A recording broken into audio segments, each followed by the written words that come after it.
to the flag of the United States of America and to the republic for which it stands, one nation, under God, indivisible, with liberty and justice for all.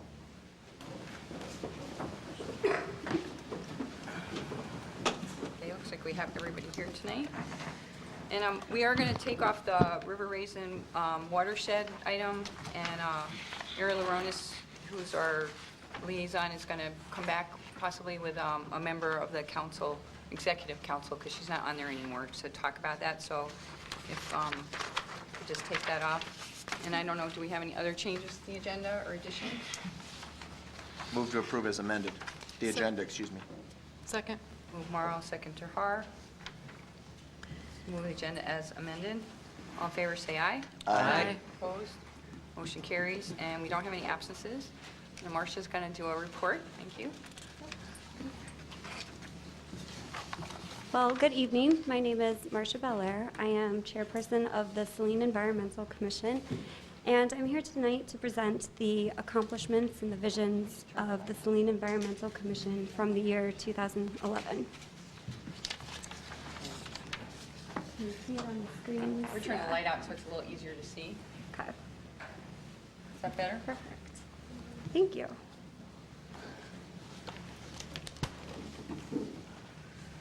And there we go. First, let me recognize the people that have contributed to the success of the commission. David Rhodes, our city council advisor, Bob Squall, our staff liaison, Connie DeHaan, our secretary, and then we have myself, Christian Bowe, Stephen Dable, Mary Hess, Leslie Neyhammer, and Bruce Wesley. Now, let me introduce to you the Commission's visions that we've shaped. Sustainability consists of 3 principles. We have social sustainability, environmental sustainability, and economic sustainability. And the Saline Environmental Commission has modeled this vision after this theory, that all 3 principles need to be present in order for progress to happen. For instance, environmental sustainability does not work without the involvement of people. People need to be knowledgeable of the subject. They need to accept that they have environmental responsibility, and they need to have access to being environmentally responsible.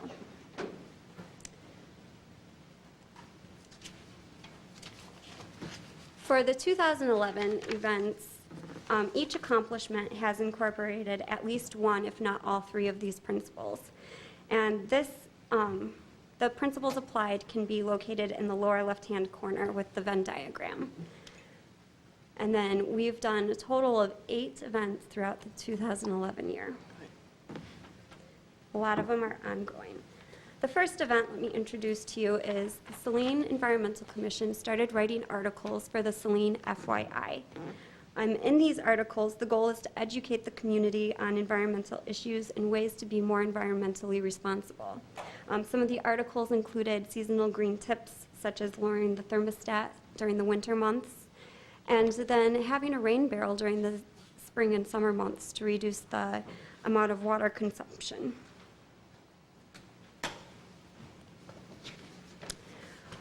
We also hosted a booth in the Saline Farmers Market over the summer. It was an informational booth where we educated the community on ways to protect things like our streams and rivers, where to recycle used paints and prescription drugs, and then just how to conserve energy within the home. We provided materials such as books, pamphlets, brochures, descriptive coloring books, stickers, DVDs. We covered a wide range of people, from adults to children, trying to educate everybody. The Rain Barrel Workshop was hosted in May of 2011, and it was a great way to educate and involve the community. We used recycled containers, and the participants themselves created their own rain barrel. Having one of these rain barrels reduces water consumption.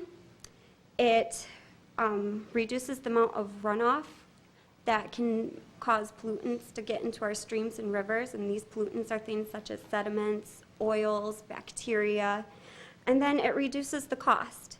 Recycling water from collected in these rain barrels can be used to water your lawns, your gardens. It can wash the exterior of your house or any outdoor furnishings. And then one of our most successful events was the electronic waste recycling event. We partnered up with the teen center here in town, and we hosted two, one in June and one in November. And it was a great way to involve the community. Everyone came out and recycled any unused electronics. And it was a great way to make it recycling these electronics accessible to the public. We've collected over 70,000 pounds of electronic waste within these two events.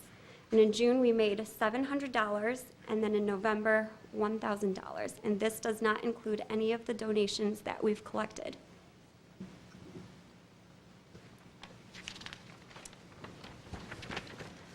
Over the year, we worked with the EDC to purchase recycling containers for our city. And finally, in July, we purchased 5 recycling containers. They are located in the downtown area, 4 of them, and then 1 in the Henny Field, or baseball diamonds. We've located them next to the existing trash cans so that it's easily accessible to the public. And don't forget to recycle your bottles and cans. At the Saline Harvest of the Arts events, this is one of my favorite events, we created a park and a parking space on North Ann Arbor Street at the Saline Harvest of the Arts. And nationally known as Parking Day, which is an event intended for urban residents to transform metered parking areas into a green space for the public. So we worked together to create something similar to this. We used real sod and placed it on the pavement. We used recycled cardboard tubes and created tables and had hay bales for the public to sit and rest. We also had a working rain barrel set up for demonstration purposes.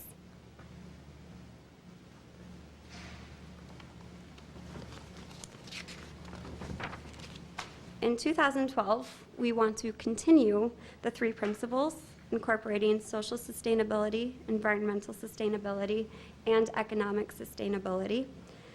It will continue to be our foundation for the Saline Environmental Commission. We have, coming up, we will continue to do the Saline FYI articles. We will continue to participate in the Saline Farmers Market with our informational booth, passing on our education and pamphlets and information onto the public. For Earth Day, which is April 22nd, we will be distributing seedlings at our April 28th event, which is our next e-waste recycling event. So mark that in your calendars. You can clean out your basement. And then in August, we plan again to set up an informational booth at the Saline Summer Festival and the Saline Harvest of the Arts Festival. Our future events can, include working with the Saline Police Department and doing an event with prescription drug recycling. So that'll be in the works for 2012. And then we're also working on putting together an environmental checklist for commercial and renovation projects. And then we're currently working with the Saline Public Library and the Clean Energy Coalition to present ways to save energy in the household. So look for those in this upcoming year. We've already started our 2012 agenda.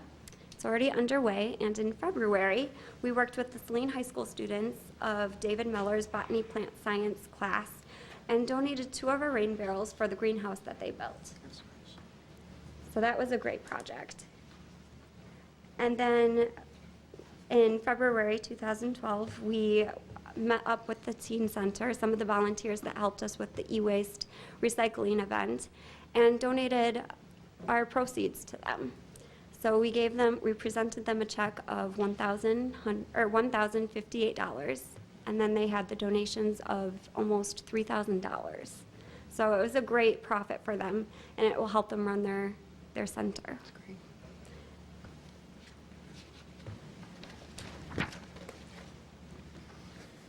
And this concludes the presentation. Any questions? Okay. No questions, but just a statement. It's been a great pleasure to work with the Environmental Commission. We have a great group of dedicated people who are willing to attend meetings and work hard within the community. And the programs that have been developed are not intended to force anything on anybody, but simply to educate and provide options. So look forward to another successful year with you. Yes, we're underway still. Thanks for your presentation. I think it was very Nice informative. job, by the way. How do you go about getting one of these rain barrels? Oh, you can let us know and we'll contact you. I think Connie DeHaan would be the person that we would contact, and they're $40. Okay. Yeah, having one can save up to 1,300 gallons of water, just one. Thank you. So it's a great way. Okay, thank you so much. Thank you. Okay, we'll move on to citizen comments on agenda items under the Open Meetings Act. Any citizen may come forward at this time and make comment or question on items that appear on this agenda. Comments will be limited to 3 minutes per person. Anyone who would like to speak is requested but not required to state his or her name and address for the record. Is there any citizen comments on anything on the agenda? Now, we'll move on to the consent agenda. The following consent agenda will normally be adopted without discussion or at the request of any citizen or council member.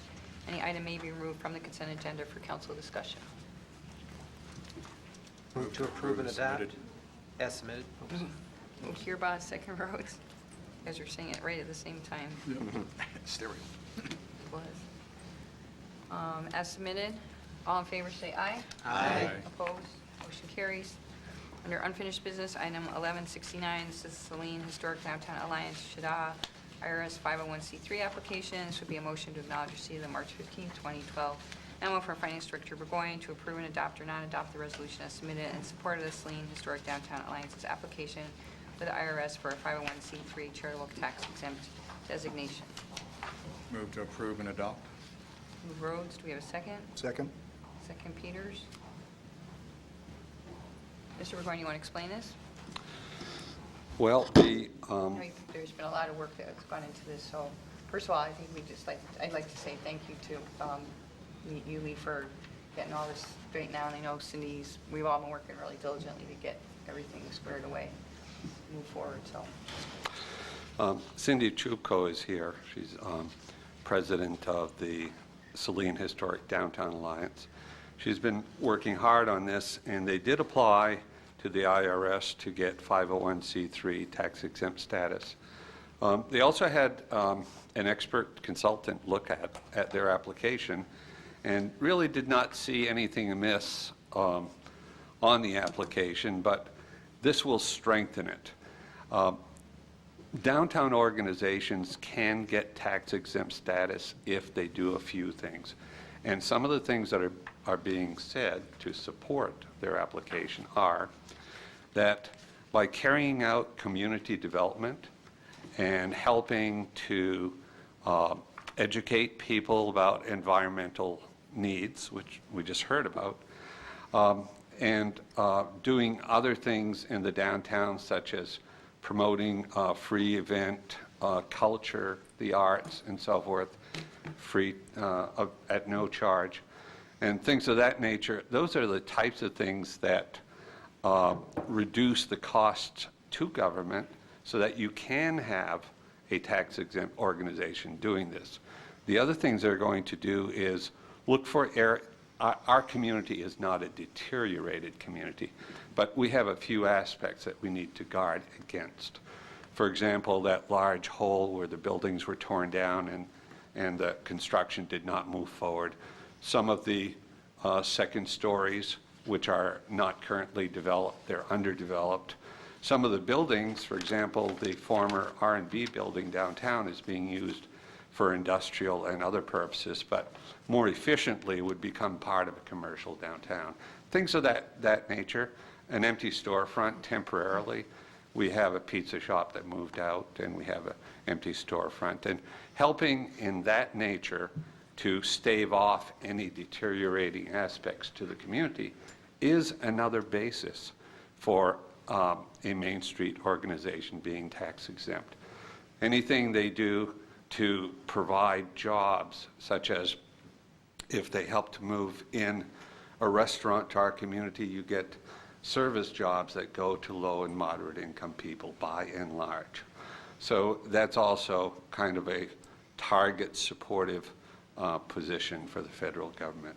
So all of these types of things are the types of things for which this organization should get tax exempt status. And that's simply what you're saying in this resolution. Further discussion on the motion? Mayor. Mr. Hero. Could you just give a little more clarification about, it's the fourth paragraph where it says, whereas SHDA will combat the underlying causes of community and economic deterioration and therefore lessen the burden of the city by taking remedial actions to counter the physical, economic, and social deterioration in some properties in the Saline downtown area. I just want to Yes. make sure we're not overstepping. Yes, they will assist and collaborate with property owners. For example, when Kelly's was being sold, we looked with the Michigan Housing Authority, MISHDA, to see whether there would be a grant to fix up the second and third floors, maybe put in an elevator if needed, and so forth. And the Michigan Housing Authority would use federal funds, which would require that more than half of the apartment units would be rent controlled at a low rent for 5 years, at least 5 years. So those are the types of things, plus looking for donations from companies and individuals to do the types of community development work that the city wants to do with historic preservation and the like. Those are other things that qualify for tax exempt.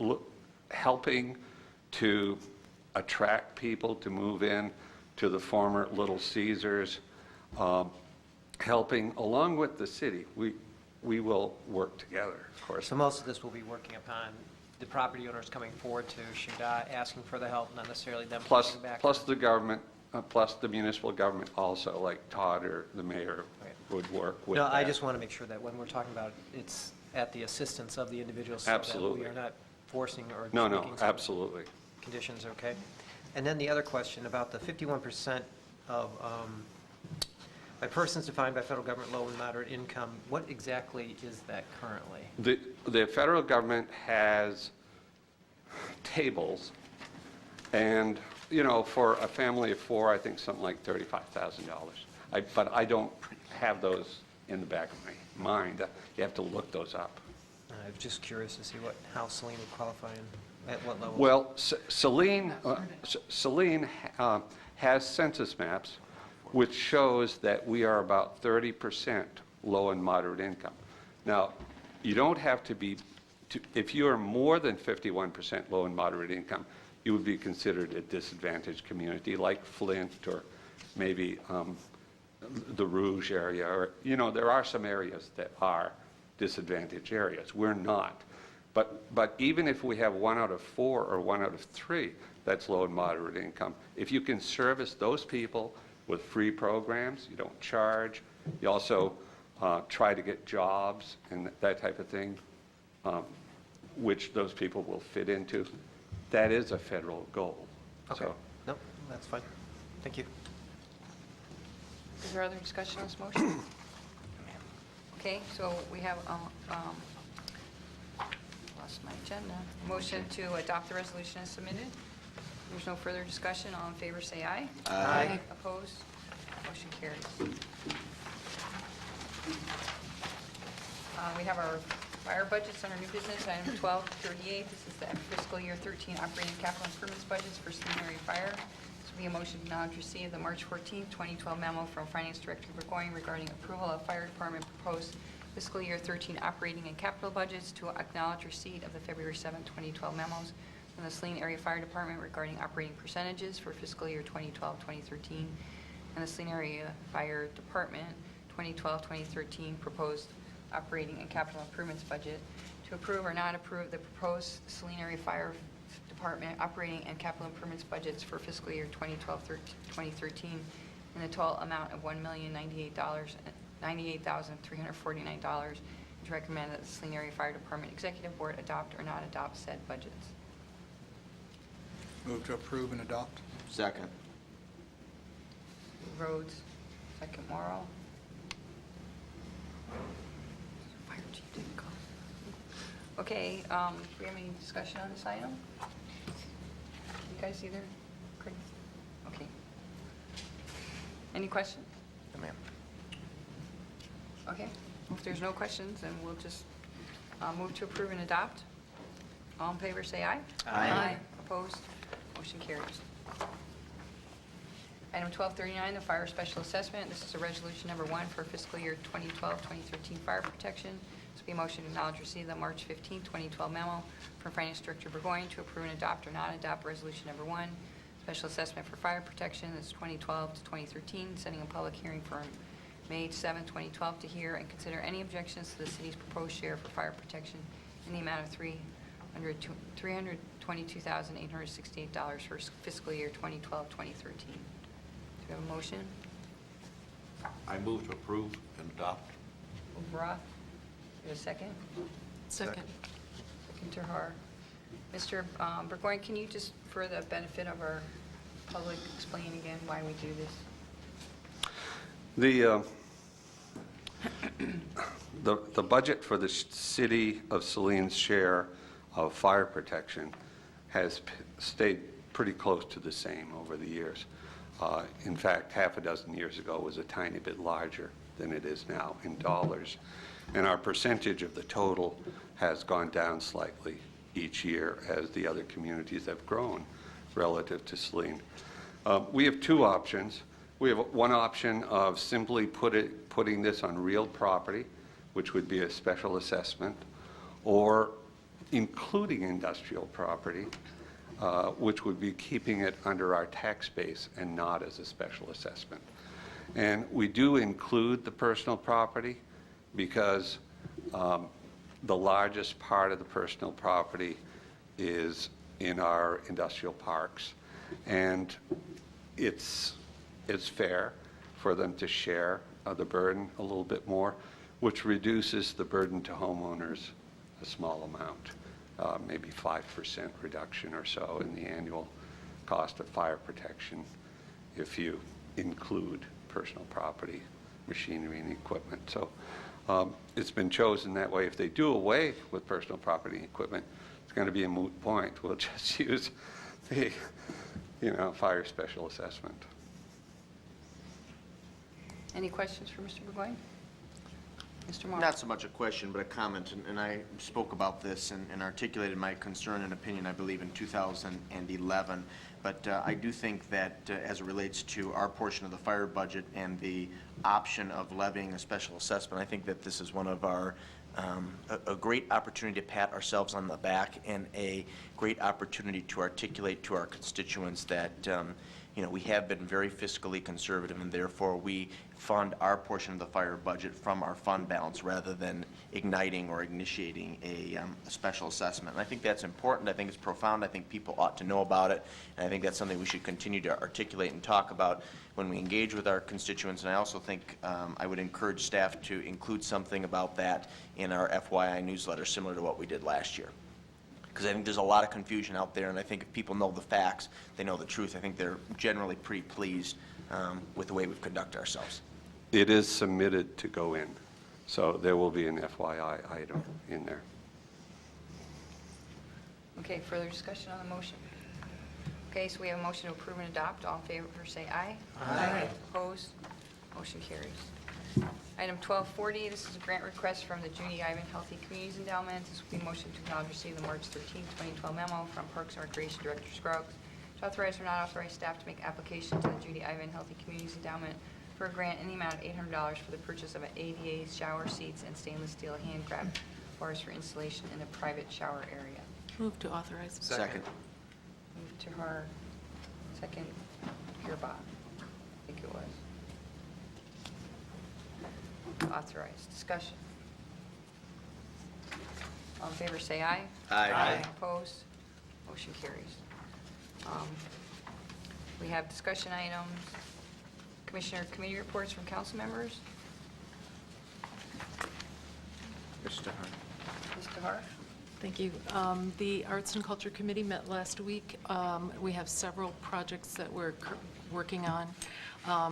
One is going out into the community and gathering information from various people who we think are part of the arts and culture environment in Saline, and talking to them about the Arts and Culture Committee, and also getting a sense of how they see the arts and culture environment in the city and how we can support that. We're also working on the sculpture walk proposal now that spring is here. And so council, we're working on details of getting that process going again. So we expect to bring something to council in April, I hope. Okay. Thank you. Any other committee or commission report? Mr. Roth? The Local Access Cable Commission met last week, and we discussed upgrades. Mr. Stanton, the station manager, said he'd like to upgrade some of the equipment, so they're looking into bringing it up to the modern standards. And also would like to remind the people that those who have in Comcast should view us on channel 18. And there's lots of stuff going on. The community does have a station, and we hope to be more active and more visible. Further commission reports? No? Okay. Are there reports and other announcements? Mr. Rhodes? Thank you. I have two items that I'd like to cover. One is the Saline Leadership Institute is currently recruiting for class number 15, and I'm hopeful that we'll have some city applicants. Typically, the city sends 2 people, and we haven't anyone identified as of this point in time. So anyway, we have about half of the class filled at this point, and we'd like certainly to get more. And then the second thing is I just wanted to recognize that in Oakwood Cemetery, the Risden Foundations, the corners of Orange Risden's original house, the foundation has been marked in a more permanent but not yet permanent manner. The original markings from the survey were little wire flags, and those have been removed, and DPW has inserted some stones at each of the 4 corners. And I believe the Historic Society would like to work with DPW and the city on some more permanent markings and designation for Orange Risden's house. Other reports and announcements? I actually had a couple. I forgot. I'm sort of running behind. And I forgot to ask you, Todd, we can wait till after that. Who's going, is anybody on the council going to the MML legislative conference this week? No? Okay, a couple people?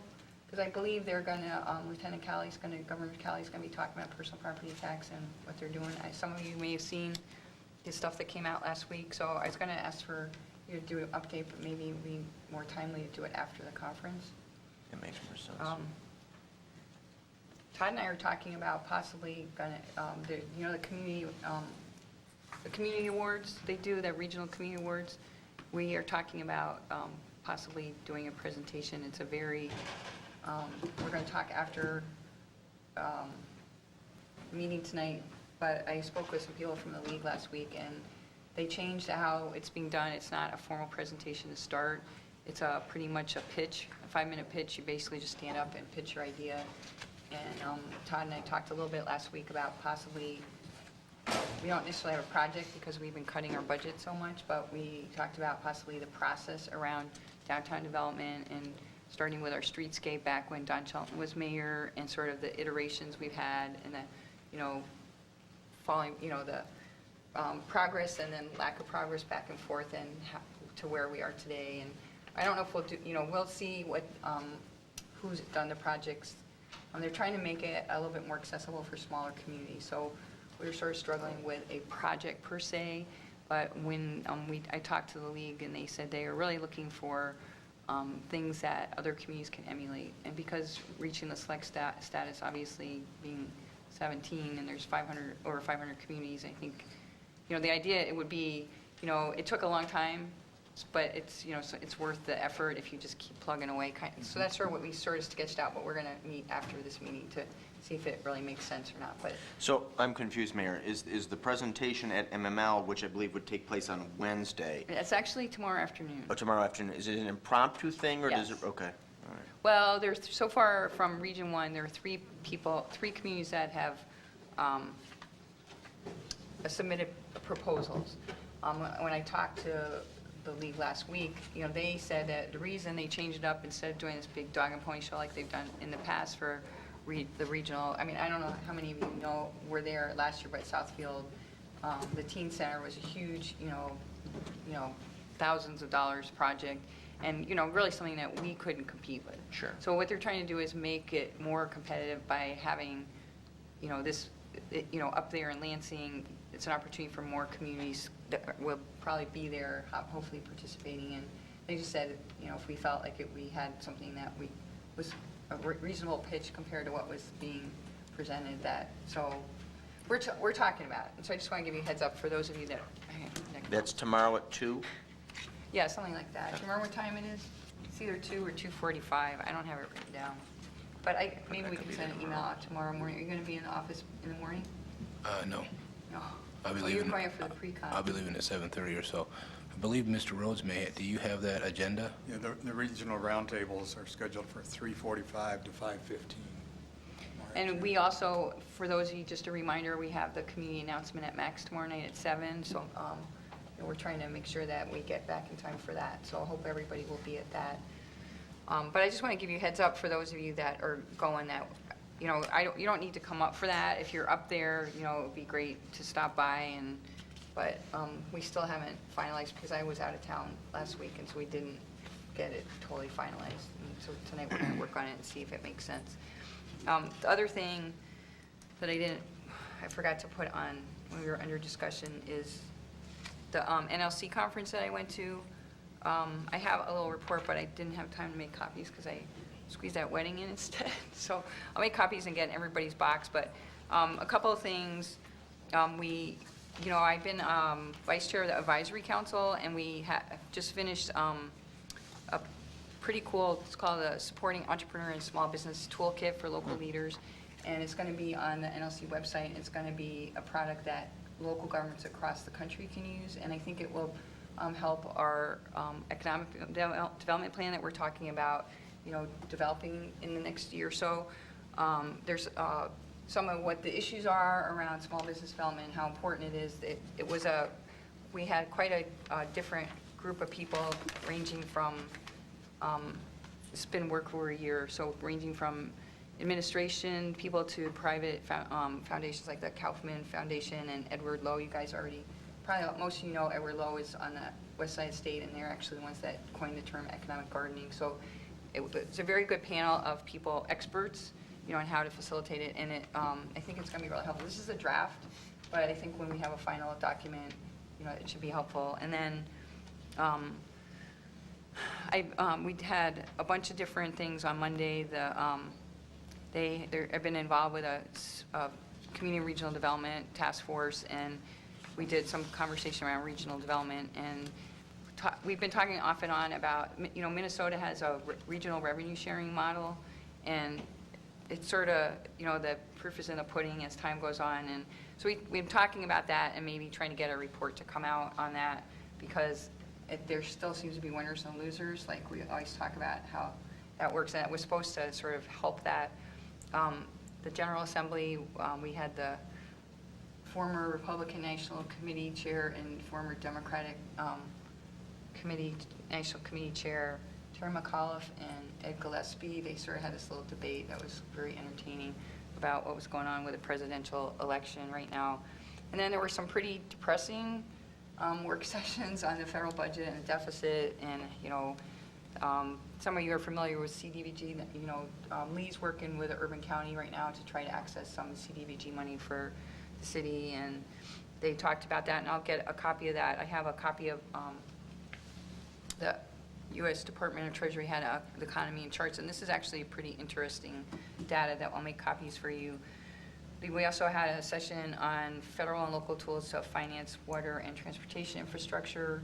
I think we've talked about before about reauthorization of the transportation funding. They finally, Senate bill was approved, but now they have to reconcile that with the House, so at least there was some momentum. And then we had the Secretary of Labor and Secretary of Transportation spoke. And then on Tuesday,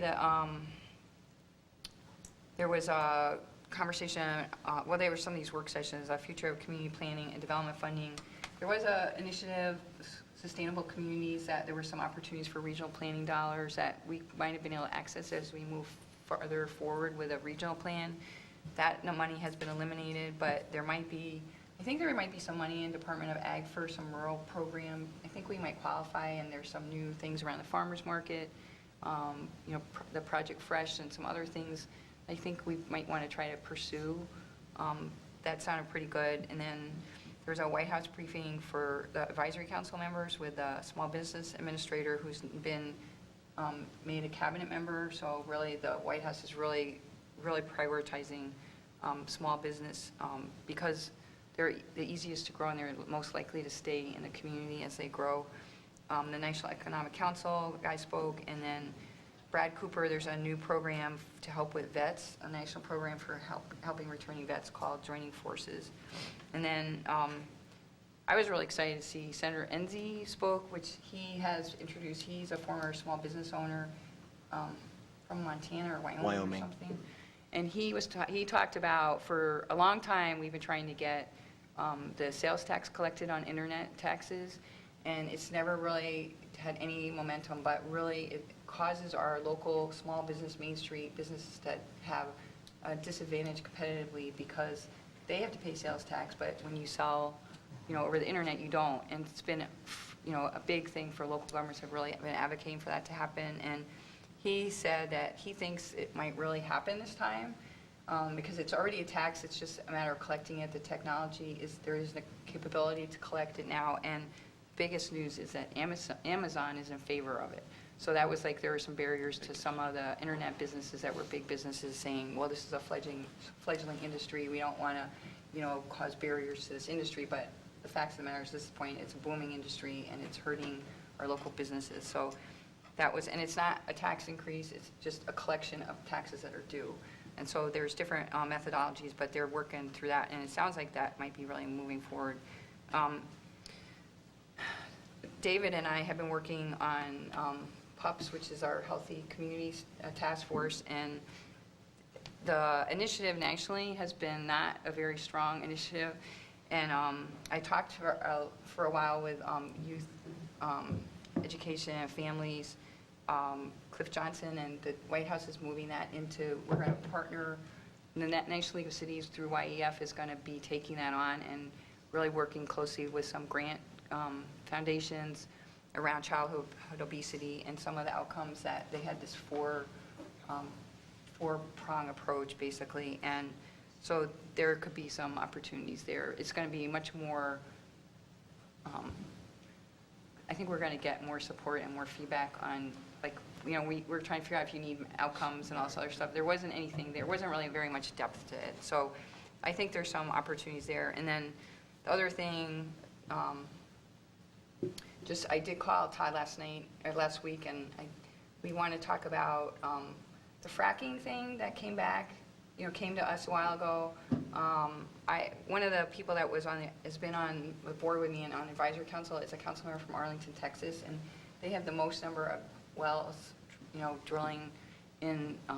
They have been working she's been working 5 years on developing a program for maintaining the wells, and because they're in the communities in areas that could cause challenges. And since we have that going on right now in Saline Township and Lodi Township, I thought we might want to ask the people to come back around fracking. And then also Mitch Rohde has, I think, talked to some of you guys. Rohde has talked to us about the drilling, and I know there's a meeting tonight in Lodi, and I did talk to Jan today, and I told her that we probably would, he was interested in coming and talking to us about some of the concerns that he has in the township. So Sherry has they have ordinance language, but I don't think we can use it here in Michigan because there is no local control, there's no zoning capability. It's actually very limited local authority, so I'm not sure we can use that part. But the other part that she has, they've worked on is the fire, around, like if there is a leaky well, and there's odor, people call the fire department, and there's got to be, a protocol. And so she gave us some advice on next steps. So I thought we could have Mitch come and then maybe work through it and talk about it on the fire board and stuff like that. But that was actually really informative because they have, I think she said, like 250 wells in the city, and like they have these pad sites. And I mean, we had a long conversation around that. It was very interesting about how they have one of the most progressive ordinance in the state of Texas. So that was pretty interesting. So that was about it. I have a whole bunch of materials that I didn't make copies of yet for what we were doing on the Hill as far as it's basically pretty similar for we were trying to get the transportation reauthorization going because we've had all these continuing resolutions up until now, and then the CDBG, which you guys have heard about before, and there's some other agenda items too that we talked about. So I don't know if you guys have any questions, sorry, but. I just have a comment. In addition to the synopsis and that document from the United States Department of Treasury, I would be interested, although it's just a draft, of also getting a copy of that business and economic development toolkit Okay. that you talked about earlier. The other thing I did, we have those enterprise programs. We have the drug card, and then I talked to the guys about the sewer lines, and they said that we have had a couple people that have accessed the program and used because they've had catastrophes. Do you get a report, or how does that work? No, we haven't, as far as anybody that uses it. I mean, He supposed, because I asked him, I said, we talked about the senior center, it really came up, and I said, as far as, because it's a new program nationally, and I said, you might want to think about helping it get introduced into community the first year more consistently, like maybe quarterly or some kind of, and maybe that's something that we need to do, but, at that senior center, there seemed to be a lot of people that didn't know about it, and so how to raise awareness. But he also said that there was a report mechanism, and he thought you had access to it, that had how many people were signed up, so we could figure out whether or not it's actually growing, and then if people, how many people have used it and how much they've saved, kind of thing. So that was something, so we can check later, but I talked to him, and then the other one, I talked to Hayapama. They're not going to be doing downtown program anymore. They're starting a new model, so they're not going to be going through NLC. I think, I'm not sure, they're reinventing themselves, I think. But then the performance measures, the ICMA, the survey stuff, so I thought that might be something, and some interesting material from that. I know we do a survey, but I don't know how much different this ICMA one is. So, but yeah, I can make copies of this. I can just double check with the staff and see what the changes were, if there were any changes, but I'd certainly be happy to make a copy of all this stuff. If you don't want to make copies, you could just I would be happy with the URL, Okay. if you know that it's online. Same for the I Treasury don't know if it's document. online yet, because this was a draft that just came out, like Sunday when we had the meeting, so they had some stuff highlighted, so I'm not sure if there was questions about it, or there was typos. It was sort of, they were tasked with having this presented at that meeting, so If that you was. can only supply it via hard copy, that's fine, but if Okay, there's a I'll follow up URL. with the staff. Mayor, I'd prefer it if you just scanned it all and sent it as an email. Okay. I get more time to look at that stuff that Okay. way. The one thing I did want, a couple comments that you mentioned.